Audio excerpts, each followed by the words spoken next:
د کامیابی حاصلولو دپاره اصول دا دي چې مهنت کوشش به په خپله باندې کې د چا په تمه باندې به نه کښېنې.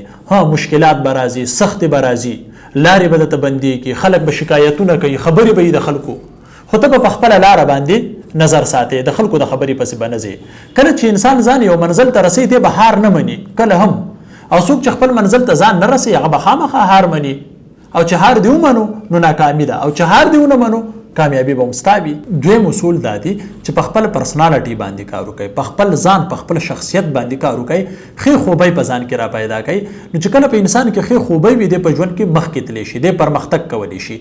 یو ډېر پخوانی مثال دی، یو ماشوم د غبارو والا نه پوښتنه کوي دا پوکڼۍ نه وي ګیسي، ورته وایي چې دا توره پوکڼۍ هم الوځي، دغه اصل کې خپل رنګ تور و، نو هغه وایي چې دا توره به نه الوځي.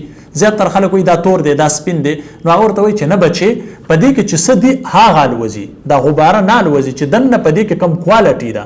نو چې ته کله هم په ژوند کې پرمختګ کول غواړې نو په تا کې ښې خوبۍ پکار دي، پکار چې ته یو ذمهوار پلار یې، ذمهوار رور یې، ذمهوار مشر یې، نو البته په ژوند کې پرمختګ کې زیاتره خلک وایي هغه کوشش کوي خو هغه ریسپانسیبل نه وي، هغه سیس ځان ذمہوار نه ګڼي، نو دی کله هم په ژوند کې پرمختګ نشي کولی. دریم اصول دا دی چې کله ته کوشش کې محنت کې چې ستا ډایرکشن صحیح وي، کم سمت چې وي چې هغه ستا صحیح وي. زیاتر مطلب د دې مثال داسې دی که یو سړی 10 قدمه مخکې لاړ شي او 10 قدمه شاته لاړ شي، نو ته خو دلته کوشش وکړو، محنت یې وکړو، خو دی به په کم ځای باندې دی په خپل ځای باندې ولاړ دی، ځکه چې 10 قدمه دی مخکې لاړو او 10 واپس شاته راغلو، نو دی په کم مقام باندې دی. نو کله هم چې تاسو کوشش کوئ ډایرکشن سمت چې ستا صحیح وي نو ته به کامیابۍ طرف ته ځئ. بله خبره دا ده چې ایډوانس دور دی، ستاسو دپاره په هر ځای کې مثال قایم دی.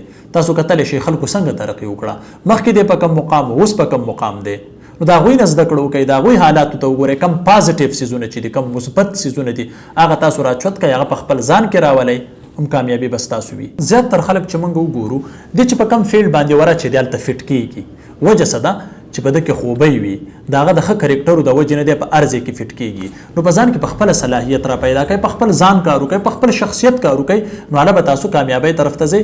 او ذمهواري پکې ډېره زیاته اهم ده. کم انسان چې ذمهوار نه وي دی کله هم کامیابۍ طرف ته نشي تللی.